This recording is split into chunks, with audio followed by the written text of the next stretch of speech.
Welcome back. Hello. Hi. This is the You Are Too Sensitive podcast with your friend and fellow sensitive, Jade Beale. I'm so happy you're here.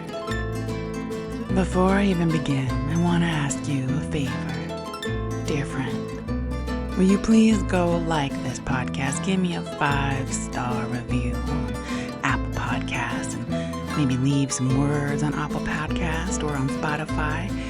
Hit a 5 stars for me. It would really mean a lot. It really would. And that's all I ask. Okay, let's get into it. So if you're listening to this in real time, we are in that sweet space between the Christmas holiday and the New Year. I love this little space. I personally am not a big Christmas person, but not because I'm a Grinch. I love the spirit of Christmas, which to me is probably more in alignment with the spirit of the winter solstice. I love the darkest nights. Long, long nights for this desert girl are just heaven, delicious. And I also love the kindness that I feel in others. I feel like folks allow themselves to be softer and kind and lean into magic, which I think we should do every day, but I feel a collective leaning into magic all around me, more around this time of the year. And for that, I'm grateful. If people want to call it Christmas or whatever they want to call it is fine. I just love that feeling of magic. But I do observe some of the people I love the most, like my husband, who are self-proclaimed very serious about Christmas. And by that I mean they have these big expectations of how they think Christmas, quote unquote, should go. They place a lot of importance on the holiday and how it should be. And I love that for folks. But what I see, at least for the folks I know who are proclaimed big Christmas people and really believe in the gifts and you do this and you do that and it has to go a certain way, I see their love for it. And by that I mean I see their inner child just recreating something so beautiful, obviously. But what I also see is so much self-inflicted stress. I laugh because I don't understand something so magical and then we stress ourselves out over it. And by us, I mean them because no, by us, I mean us because I do the same thing, not necessarily with Christmas, but with other things I love very much. I can stress myself out over. But in relation to Christmas, I just think that's so interesting. And I think there's an opportunity to learn some healing within that. And I say that because I have lots of opportunity for healing around things that I love that stress me out. But the cool thing is that there is that air of magic. And I also feel at least for me personally, in the darker times, allow for dark to be with that darker magic, meaning not dark magic in a negative, evil way. No. I mean sitting with the darker parts of me, the parts of me that I tend to move past regularly, the parts that are kind of left on that top shelf, just gathering a lot of dust. Not because I don't like them, but it just requires a different energy to be with the darker parts of ourselves, to be with more stillness, to be with more silence. At least that's what this time of year invites me into. Darkness for me is, let's be still, let's be quiet, let's lengthen our meditations, let's lengthen our curiosity, let's lean into the magic of the unknowable. That's what this season invites me into. And I personally spent Christmas up in the mountains here in Arizona. There's, I just had to drive 3.5 hours and I'm in the pine forest. And I went to this little town called Pine, which I just love. This little town called Pine. And then, like, 3 miles from Pine is this other adorable little town called Strawberry, Arizona. I love them both. They're just north of Payson, Arizona, which is kind of a bigger town. And I camped out in the forest with my dog in my truck. I just sleep in the back of my truck. And I stayed in a campground because I feel a little more safe there. Not from nature. I am not afraid of nature at all. I feel like I have precautions in place. I know how to keep a safe campground for bears and other creatures that are in that beautiful wilderness when I come into their home, essentially. What I'm afraid of is running into the wrong human at the wrong time. That is all I'm afraid of. The wrong human. And so when I sleep at campgrounds, I have this sense, whether it's false or not, of feeling a little more protected from running into the wrong human. And this campground only had like 5. There was probably like, I don't know, 50 camp spots, but there's only 5 of us camping and the host. And that gives me a little more sense of safety, knowing there's other people. So I slept at this campground. I woke up and I just was in heaven. I drove up on Christmas Eve. Oh no, the day before Christmas Eve. I drove up there, got there kind of late, went to sleep, and then woke up Christmas Eve in the forest. And I made my coffee. I have this solar generator. It's what's it called? A Jackery. It's this big ass battery that's very heavy. And I can charge it plugged in to an outlet, plugged into my car while I'm driving, or I have solar panels. When I'm camping, I plug in the solar generator to my solar panels. But in this case, it was raining, so my solar panels weren't going to work, and I charged it at home before I left. So I had enough electricity in this big ass battery / solar generator. And I use that to I have these gadgets that take up less electricity than normal electric gadgets to cook.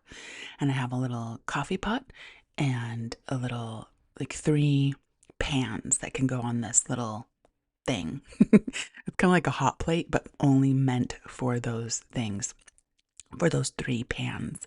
They're specifically made for it. And they draw supposedly less power, so they're more efficient for off-grid living. And anyway, so I woke up in the forest with my dog, and I just immediately had that sense of like childhood, like, oh, I'm in the forest with the fairies, and this beautiful campground was right in the pines, but also against these rocks with all of this colorful lichen, just gorgeous. And I stretched, and I took off my jammies and put on some clothes, and I had my hair in a braid, and I let my hair out, and it was all wavy, and I was feeling like a little fairy princess. Just nothing on the day. I didn't know what I was gonna do. I wasn't even sure where I was gonna sleep that night. I happened to find that campground. I was just allowing myself to be without plans, not even planning where I was gonna go. I mean, I knew I wanted to explore Pine and Strawberry and the nature around there, but no set plans. Freedom. Free, free, free, free, free. And so I made my coffee, which is a ritual I adore. Oh, and I also had a cooler. I have an electric cooler that plugs into the solar generator as well, so I don't have to deal with ice. And I had my food in there, and I had my goat milk, which I love to put in my coffee. So I got my goat milk from my little fridge cooler, and made my coffee, added the goat milk, and just marveled. Had like, yay, I get to do this on Christmas Eve, just me and my dog. And the reason I had that space is because my son told me he wanted to spend Christmas Eve and Christmas morning with his dad, because his dad and his dad's partner definitely celebrate Christmas in a more traditional gorgeous way with decorations and pajamas and all of the things that our culture loves, which I love. I love that he has the opportunity to do that because I don't do that. And I love that he felt safe enough to tell me he wanted to spend it with his dad. And that's valid. I could be hurt about that. And old me probably would have been. But I saw it. I was like, yay, I'm so happy you're saying what you want. And immediately I was like, and then I'm going to go out to the forest. Because I have these days off right now. I'm going to head up to the forest. So I spent all of Christmas Eve just walking around that beautiful land, driving around Pine, Arizona. I went to a diner and had breakfast just because I had plenty of food, but I just wanted to be in a diner in a small town. I just loved it, and it did not disappoint. The most adorable diner and all decorated for Christmas, and I just was pretending I lived there. Honestly, I think I want to live in Pine one day. I just love it. As y'all know, if you listen to this podcast, my ultimate dream is to be a beekeeper. And I want to have a little piece of land I can live in a trailer, and I want to keep bees. I want to make honey. And of course, in the winter, they're going to have to go to sleep and I'll have to figure out something else to do. But I just want to be under the trees, in nature, making honey, maybe also having some goats and making fresh cheese. Just being as close to nature and as unhurried and unbothered as possible. And so, yeah, I think that's one of the reasons I was kind of drawn to go check out Pine, just to plant seeds in my garden of dreams. I'm not going anywhere, and then at least for 5 years until my son graduates from high school. I'm not leaving Tucson. So these are dreams for the future. But that actually ties into what I want to talk about today, which is the completion. And I know I've talked about this before, but in this case, I am going to be a broken record. The completion of our stress cycles and how that impacts our health. And I also want to talk about the energy behind things we do and why that matters. And the energy can be so different with the same thing, and we can have such different outcomes. But before we get there, I wanted to read a poem from the book of poetry that I love so much called Journey of the Soul by Sophia Katsaiti. And I picked this music for us today. I used this paid platform called Epidemic Sound. That's where I get all this music I use because it's royalty free. So I pay to use this gorgeous library of music that you have to pay for, which I love because supporting artists. And I picked this one because as soon as I played it, it reminded me of my childhood. I can smell walking in Yelapa, where I grew up, the dusty trail and the smell of the jungle and people playing their mariachi music or their ranchera music, and people walk on top of their horses going by, people walking with their laundry on buckets on top of their head. And I love how music can do that. It can immediately bring you back. Such a cool time traveler, teleporter. And I feel like this music will go along with this poem really well. So here we go.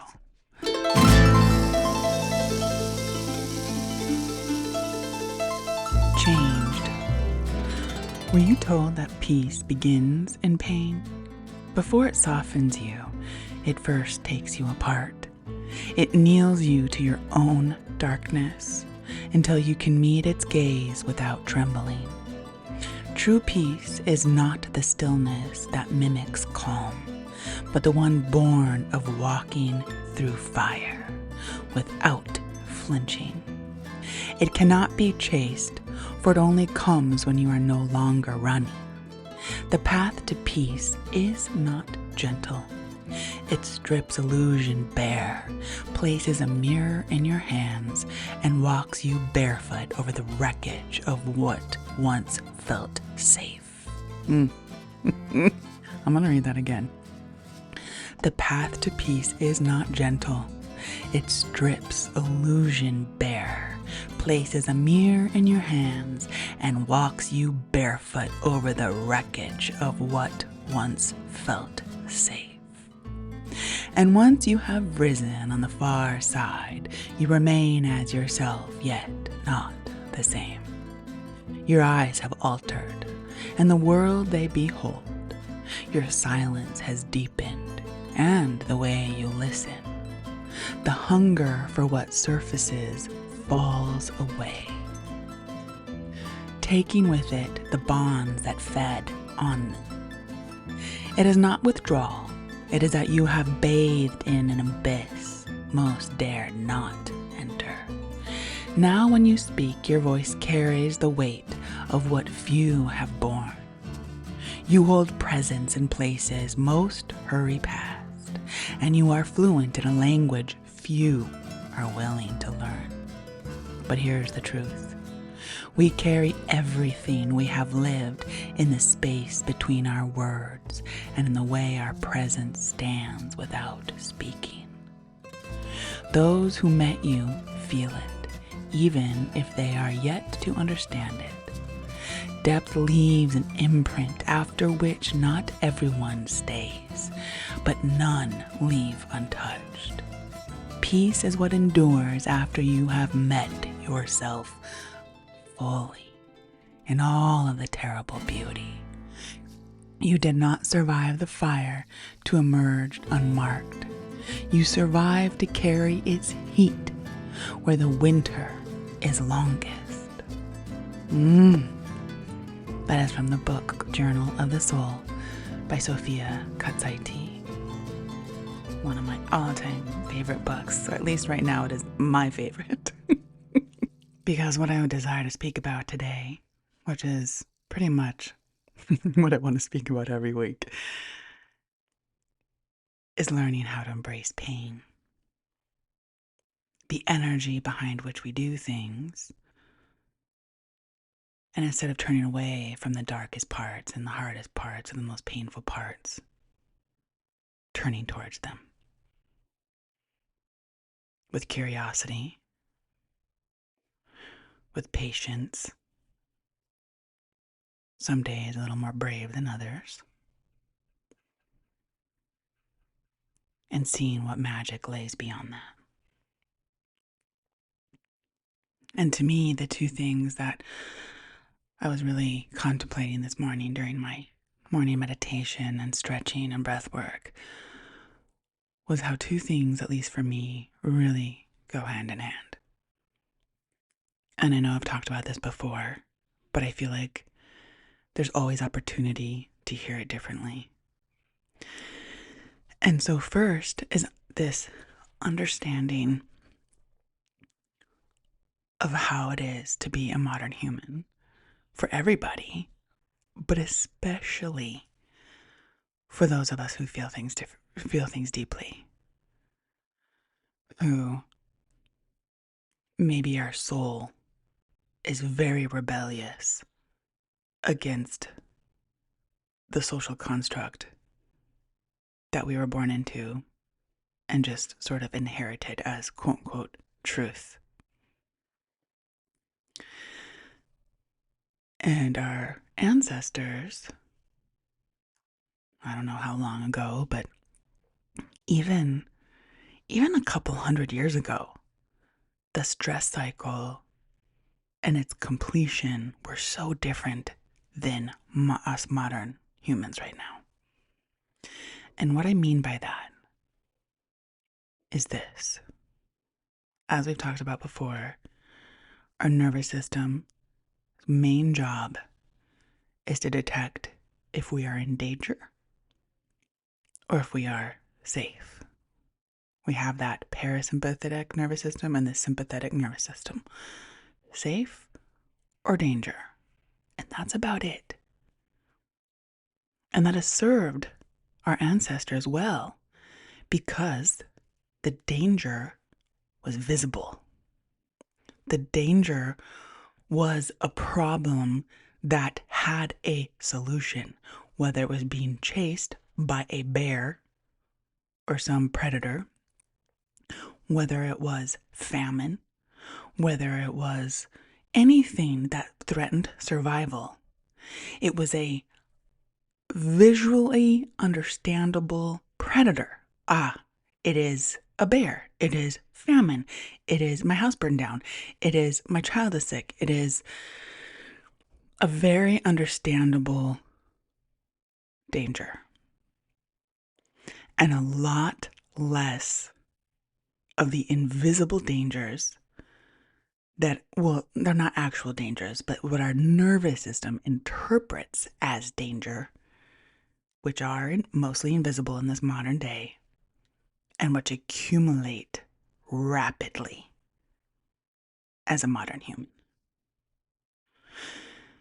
When we are stressed about something, when we don't like something, when we spend our lives like I did wishing my body looked different than it did, my nervous system doesn't understand that I just wish my body looked different. She reads something isn't right. I am rejecting what is. I am not at peace with what is. I desperately was back then, I was desperately wishing my body was any way except the way it was. And I felt that from the energy, and this is where that energy behind what we do really keys in, with the energy of desperation. Oh, I wish I was thinner. I would just this body, and then eating in ways out of desperation and exercising in ways of desperation and everything to chase this body that I thought was going to be my salvation for safety. Of course, that's not the language I used then, but that's what my nervous system was reading. We're not safe. We're not safe. This body is not safe. If we're constantly critiquing our body, we are attacking our body. That's what I was doing most of my life. And I'm still healing it right to this day. I'm so grateful to still be alive to keep on healing it. Because here's the other thing I want you all to consider. Because I know most of you listening are women. All of you know that that women astronomically have more autoimmune disease than men. And one of the things I think we get to consider is the legacy we all inherited over the last couple thousand years, maybe more, of hating our own bodies. Whether that's how they looked, how they felt, the periods, the breasts, the becoming a woman, knowing we live in patriarchy, and what does that mean about our body? Essentially, it boils down to the inheritance of attacking our own body. And how, in my opinion, of course that's going to nourish autoimmune disease. Autoimmune disease is our own body attacking itself. To me, it's a perfect mirror. It is our body speaking. She's listening. Oh, this body's not correct. Let's attack. And that is one of the reasons I'm so passionate about mind body medicine, because I know we want the outside fix. Of course we do. Like, someone come fucking help me. This being human, this earth school is so intense. And my loves, deep breath. No one's coming to save us. And that's okay. It is meant to be that way, my loves. But here's the opportunity we have. So I lived most of my life hating how my body looked from a desperate energy. If I wanted to, if I would have instead grown up with the energy of, yeah, I like to change my body. Like, I'm going to work out more. Maybe I'll eat differently. I love this body. And maybe I want to become a bodybuilder, or maybe I want to sculpt her. Meaning, if I wanted to change how my body looked from the energy of love, that would be drastically different results. Not only in what potentially my body could maybe look like, but definitely in my health. Definitely not living decades in self-hatred. So just a few days ago, I follow a lot of people on Instagram who are very much they're based in the intuitive eating movement and in the idea that if you chase a diet or if you want to change your body, that means that you hate yourself, period. That if you want to diet or lose weight, then that means that you hate yourself. And I used to think that too. I used to think dieting or exercising with the goal of losing weight or changing one's body it meant that you were either fat phobic or that you just automatically hated yourself. I used to think that as well. I absolutely do not think that anymore. And I tried to comment about that, but I couldn't find the words. And then I remembered, girl, Jade, you don't like talking about these things on the internet, so stop. So I wrote this long comment about yes, I hear what you're saying. And if we diet and exercise from a place of desperation and self-loathing, it's not going to get us anywhere. And in fact, it's probably going to do a lot of damage. It might accumulate. It might add to a chronic illness, to an autoimmune disease. It's definitely not going to bring us any healing, any peace. And if we want to diet and move our bodies, or in this case, I always forget what these things are called because I don't have no interest in them, but the things that make your face different, like Botox, plastic surgery, whatever it is, if we do that from a place of love, meaning we already must be well grounded and rooted in self-love in this fat, wrinkled, I'm talking about my body. She fat, she wrinkly. I don't use any skincare, basically. I use this one oil that I like to put on my face. I have no, at this time in my life anyway, I just don't care. It's not that I don't care about my body. I love her. I'm taking care of her. I just like the regimen, the skincare regimen. No, thanks. That's just me personally. What I'm saying is, what I was trying to reply to this person who's very much like, if you diet, it means you hate yourself and you're fat phobic. I used to say the same thing too. I don't agree with that anymore. I think it depends. I know. Let me re-say this. I know the energy behind which we do either of those things matters tremendously. If we diet and exercise from a place of self-hatred, disease and illness and dysregulation galore. If we do those same exact things from a place of self-love, of self-kindness, there's going to be a different result. And we're not fat phobic and we're not self-loathing if that's something we desire to do with our one and wild precious life. So that energy behind which we do anything, and I'm talking about dieting and body because that's the main ones in my life, but this is anything. This is school. This is a job. This is parenting, relationships.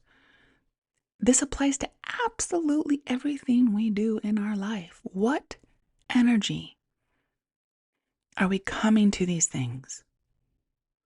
What energy are we approaching our healing? From a desperation to feel better? Well, of course we want to feel better. And it's valid we feel desperate, but we're going to have to do our own breath work and rage work around that so that we can release the desperation and instead approach our healing from a place of curiosity. Because we're not doing us any favors by being desperate and adding to the already chronic dysregulation that so many of us have in this modern world. So it's essential we don't gaslight ourselves that we don't feel desperate, but we go tend to that in journaling, rage journaling, in breath work, in somatic release so that we can then approach our healing. Okay, there's nothing wrong. I'm in pain. I don't feel well. It's valid. I wish it were different. It's valid, but this is what's happening right now. Okay.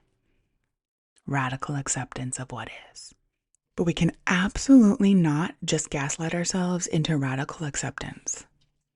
Just like those positive affirmations, I think they must work for some people. They're like, I am beautiful. I deserve everything. Like those kind of positive affirmations, which I think are gorgeous. And yes, positive affirmations. But for a lot of us, saying that just feels like gaslighting. Our nervous system's not going to believe us. So we first need to do the work of sitting with the darkness, of sitting with that like, ugh, I'm so annoyed that I've spent so much of my life thinking my body was an ugly, unlovable sack of poop. Ugh, that's annoying.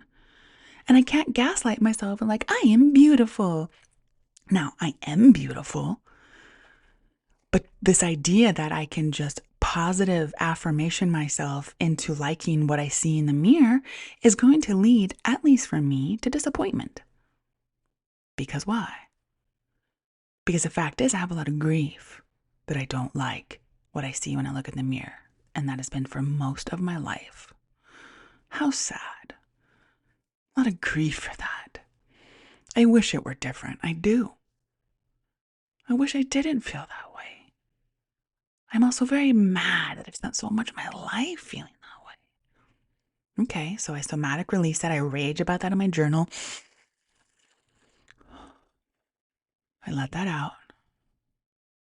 And then I come back to what is. Radical acceptance of what is. I am beautiful. Now I can believe it. In other words, we must release all of the frustration, the why me, the I wish it wasn't this way, the desperation for it to be so different. We must tend to that. We cannot turn away and positive think our way into something different. Or maybe some people can. I certainly cannot. We must tend to that.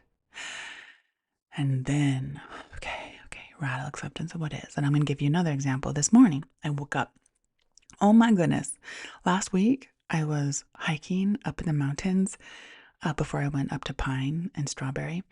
And there was this patch of ice, and I slipped and I fell. And I didn't totally fall. I doubled, like I bent my knee and I kind of like fell on my left knee. And I've had a left knee injury since my late 20s that I got while in a dance class. I was doing this really wild move and my knee popped and I fell to the floor and I couldn't walk for like a week. I never got it checked because back then I had no health insurance, which I don't really have anymore either. But I really thought I could heal it then, even though I didn't really know what I was doing. And lo and behold, I did. I strengthened my muscles all around my knee, and it's always been a little wonky, but I'm not afraid of it. I'm not afraid of when it goes wonky. And when I am really strong in my legs, I don't feel it at all. When I'm less strong in my legs, I do tend to feel it. And I totally I heard something pop when I fell on the ice. I was like, uh-oh. And it was really hard for me to stand up, and I'm still feeling it today, but it's already like 80% better. Why am I sharing that? This morning I woke up, my knee is feeling very strange. My shoulder is feeling strange. I had a light headache and a light nauseous feeling in my belly. This was all this morning. I was like, okay. All right. Now, I could meet that two different ways.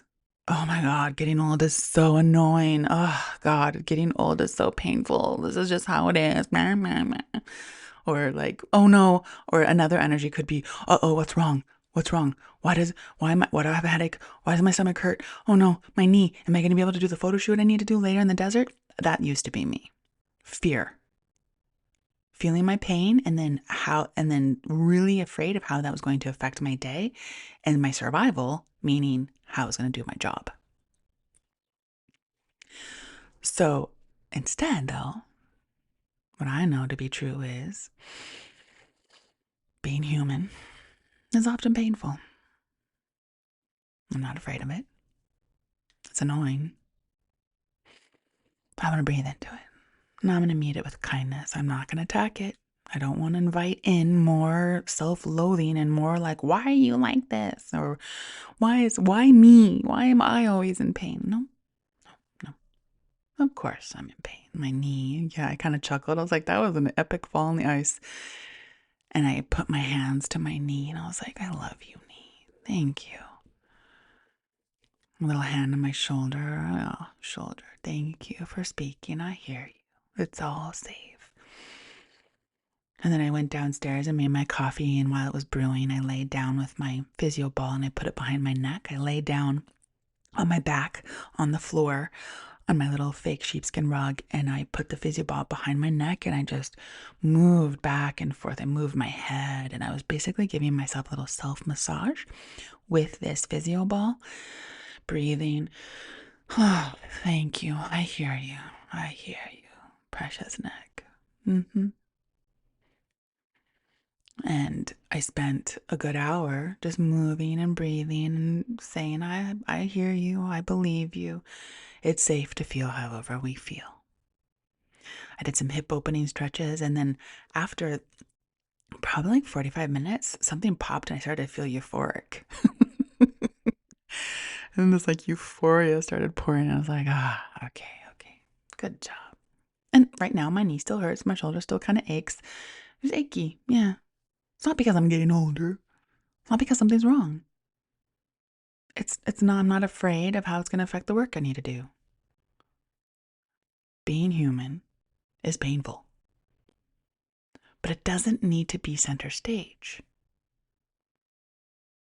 But that's why I love talking about this, because I love to invite us all, including myself, how can we continue to not turn away from pain? Because everything we resist persists. But instead use the magic called curiosity. The magic called self-compassion. Let us be free from attacking our precious bodies even more. And this is where I desire for Western medicine to catch up. The body is not a problem to fix. It is an ancient ecosystem that we get to support. And especially for those of us that were born as a woman in this day and age, with genetic information from thousands of years of our female ancestors, that our body was a sinful place, our body was something to fix, our body was not safe, all for good reason. But here we are in almost 2026. It is safe to be in a female body for the majority of us. So we get to do this work. Is it fair? No. Do I rage about it in my journal about like, why me? Why did I have to come to Earth to heal generational trauma around body? Yeah, it annoys me too. And I journal about it and I rage and I breathe and I scream and I pound my fists into the floor and my feet on the earth when I do my breath work on my back. And then I place my hand on my heart. I breathe slow. This is what I get to do. That's valid. I don't like it.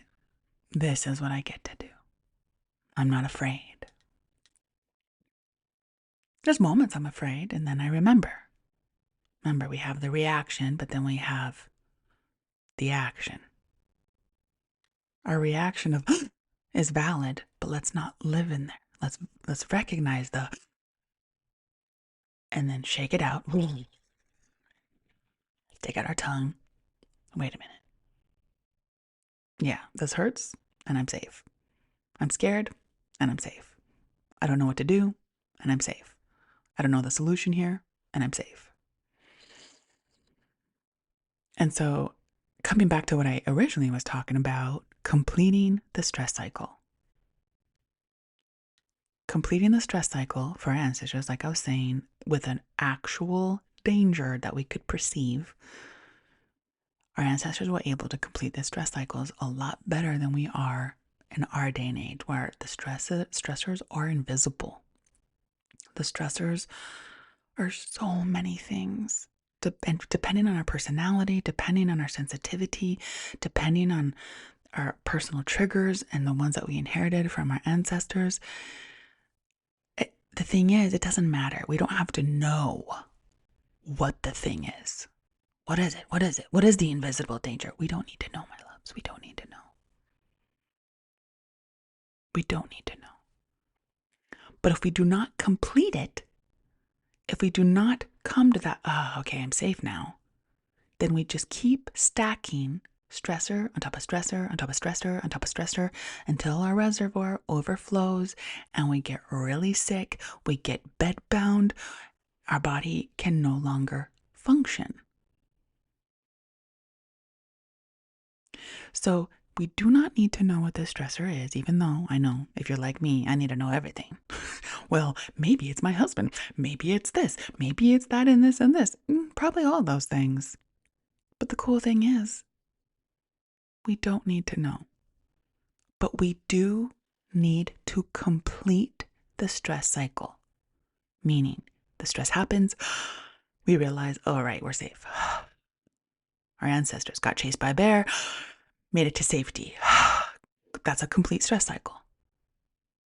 We drive in the traffic. It's really stressful. Someone almost hits us. Someone flips us off in traffic. And then we go to work.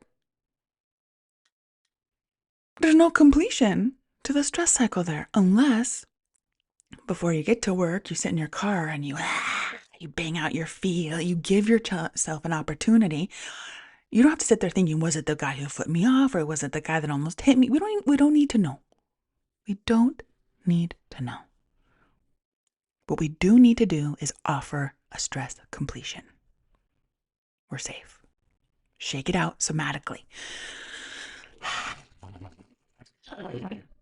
We might look like the demon in our car and people might look at us and that's just fine. Maybe it'll inspire them to complete their stress cycles too.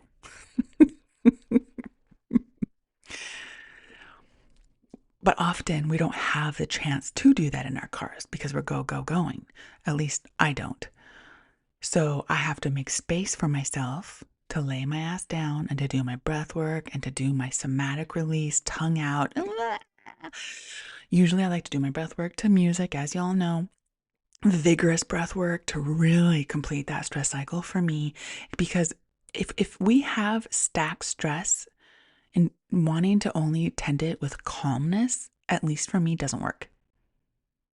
Because in my experience of being human and those teachers I learned from, we need to shake it out. We need to invite it. Rage is not peaceful. And a lot of times these stressors do ignite rage. And as women as well, we do not have rituals for releasing our rage and our anger in healthy ways. I have seen a lot of women, including myself, unleash my rage onto others. That's not the way to do it. But it absolutely is important that we do release our rage. And a lot of people say, well, I'm not angry. I'm not rageful.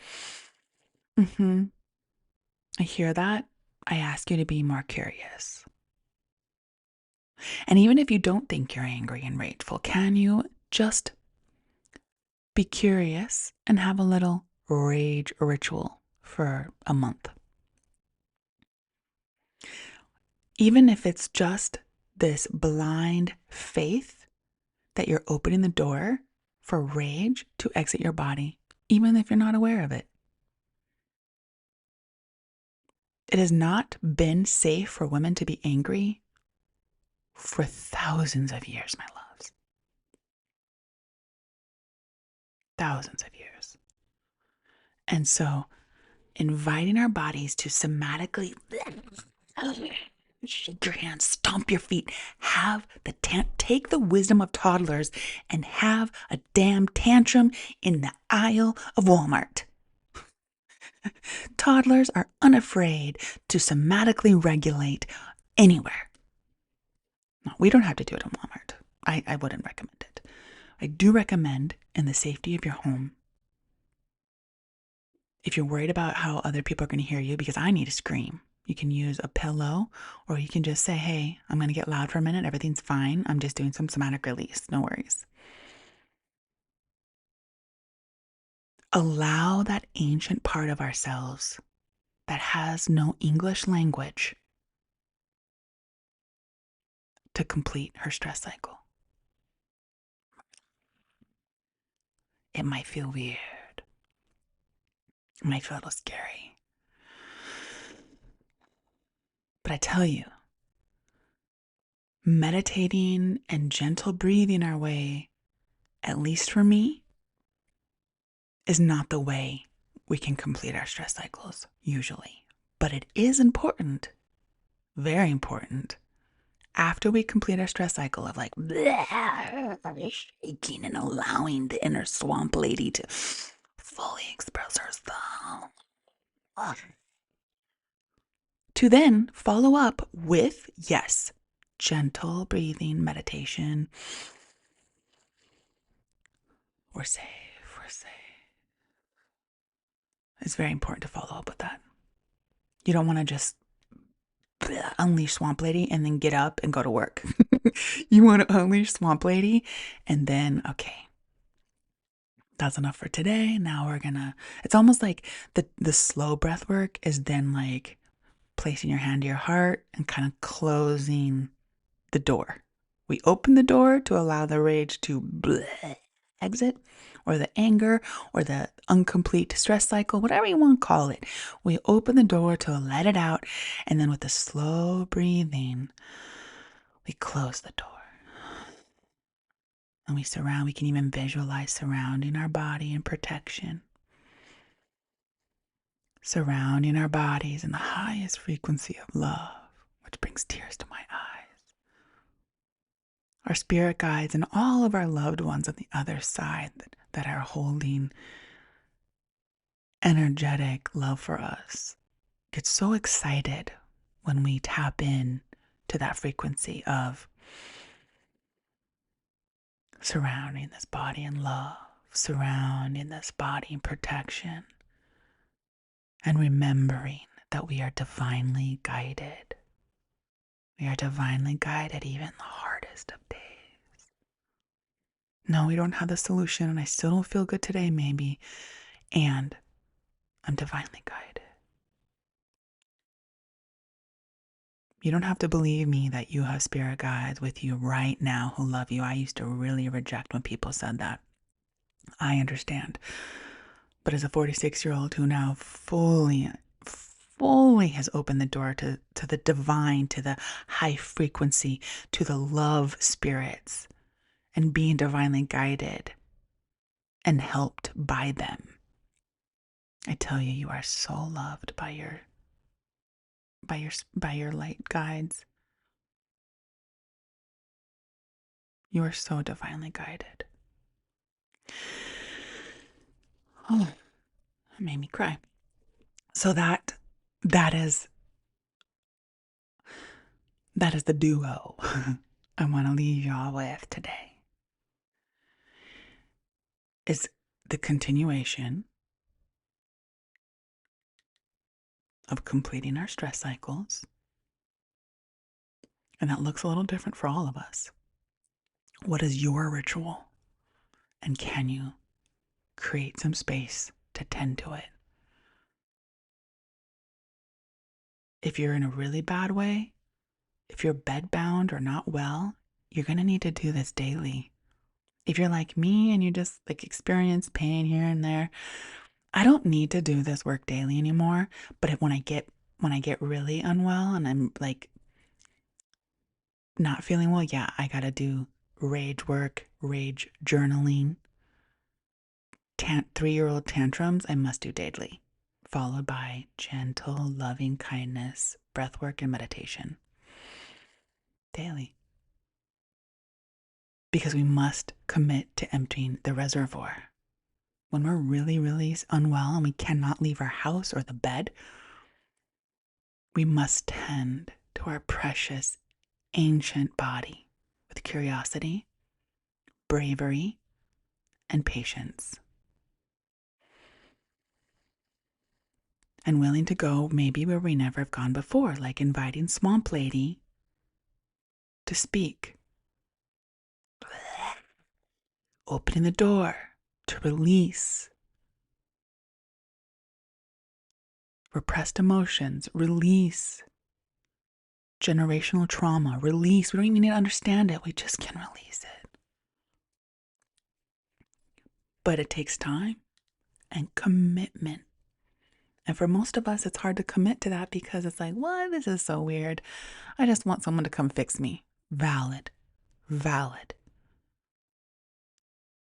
Why not give it a try? It's free. What if you just committed 5 minutes a day to allowing that ancient part of you to complete her stress cycle? And then being very aware of the things you do and the energy you put behind it. Are you putting the energy of desperation and fear behind your choices? Or are you putting the energy of, I'm safe now and I'm safe wherever I'm going next? And the last thing I wanted to share, I remembered, I forgot I was going to share this earlier. One of the big stress completions that I wanted to share with y'all as an example that I recently had, beyond body. That stuff is kind of like old news, but I still talk about it because I just feel like body image and self-loathing of our bodies is so universal for so many women. But I've talked about before, the last since COVID, and when my businesses came to a complete halt, I went into freeze, and I only recently realized I've been in freeze for 6 freaking years, pretty much. Like 5.5. Well, not even figuring out. In these 5 years, I've also really resented having to push my business on social media. Social media is not a good place for me to be most of the time. I still like it. It's nuanced. I still like it. But I want to be on it way less. Way less. I especially want to be free from having to depend on social media for my business. That's the main thing. Being free from needing to depend on my livelihood based on what I post and creating things and trying to get more clients. I really wanted freedom from that. I didn't know how to do it. I've lived so long, just barely making it. It's taken its toll. And all that combined with COVID. And then I had these anxiety attacks. I felt like I was dying. Went to the hospital. I've talked about all of this before. Learning how to deal with my anxiety.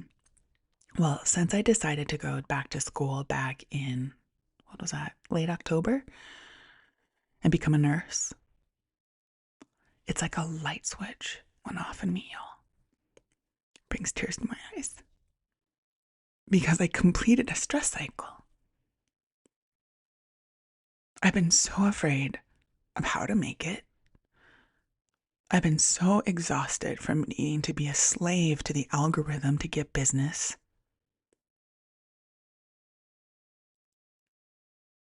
I've been not knowing exactly how to tend to these anxiety attacks that I would get almost weekly that feel like I'm having a heart attack. I tended to them, but I didn't realize I hadn't completed my stress cycle yet. It took me 5.5 years to complete my stress cycle of my businesses are totally pretty much gone. I got to keep being a slave to the algorithm on social media just to survive. What do? I have no qualifications to go get a quote-unquote normal job, nor is it very easy for me to get a quote-unquote normal job because I'm so highly sensitive. And I've been in frozen mode, which manifested in overeating and manifested in addiction to really horrible reality TV. I'm so grateful that I'm finally, and I'm not going to say horrible because that's a judgment. let me say it this way, reality TV that left me feeling worse. Let me just say it that way. I still like some reality TV. Again, this is not black and white. There's some reality TV I do like, but oh my gosh, y'all. Ugh.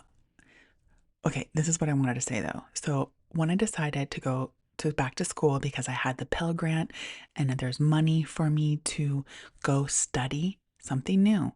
And then I thought about how in 5 years I could have a job that pays me well, that gives me a sense of purpose, like working in hospice as a nurse. And I don't have to use social media to get business. My stress cycle was complete. Literally like the flick of a switch, y'all. And I haven't even done anything yet.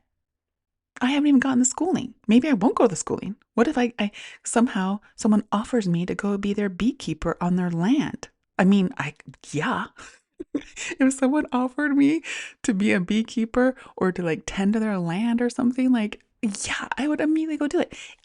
Who knows if I'll complete this nursing thing? Who knows? I'm kind of a wild card, right? But my point is having a sense this is what I can do. I can do something totally radically different. I can have a sense of purpose. I can make enough money and I can get off social media. Flick of the switch. I had one more pretty intense anxiety attack after that, right around Thanksgiving. But it's amazing, y'all. My anxiety, the crippling anxiety I had. I take a breath and it's not there in my chest like it has been for 5 years.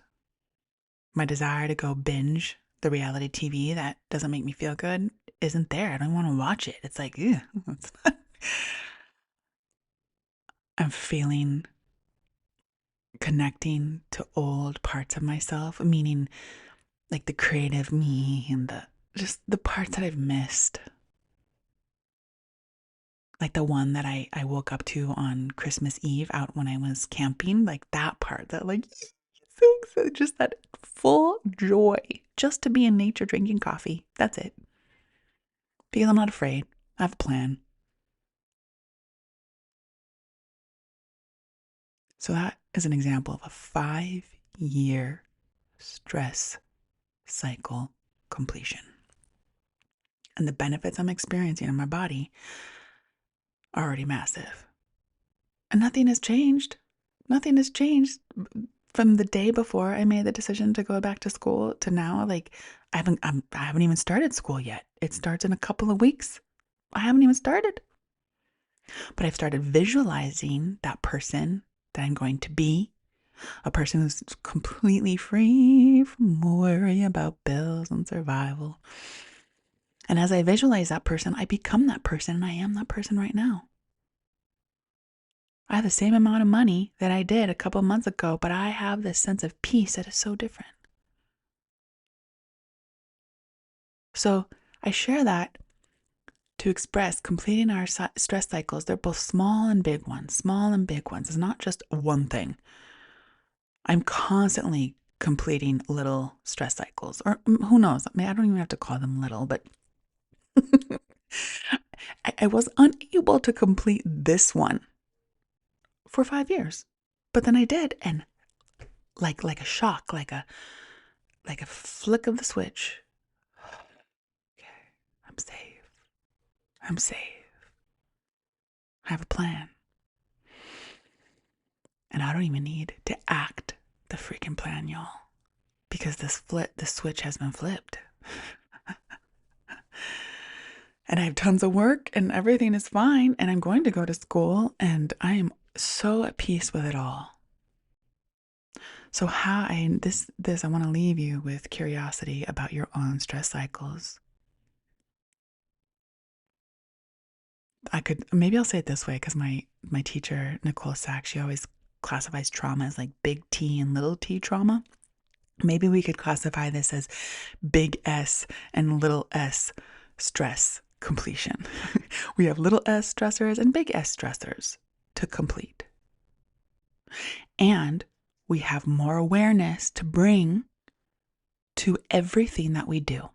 The way we eat, the way we move, the way we love, the way we approach our health, the way we approach work, the way we approach the world, the way we approach the news, the way we approach patriarchy, the way we approach evil, all of it. What energy is behind that? One that ignites our nervous system to, we're not safe, or one that is like, this is so fucked up. I must stay regulated so that we can do our best Earth School while we're here. All right, my loves. Thank you for staying with me, and I do hope you'll go give me a review on Apple of 5 stars and 5 stars on Spotify. If you want to give me a little gift, I would be so grateful. And if you don't want to, that's fine too. I'm so proud of all of us for making it another year, for continuing to expand our self-kindness and our curiosity. And let's keep talking to our bodies with love and kindness, because when you do it to yourself, you're gifting me that energy. When I do it to myself, I'm gifting you that energy. We're in this together. All right, my loves. Until next week. Bye.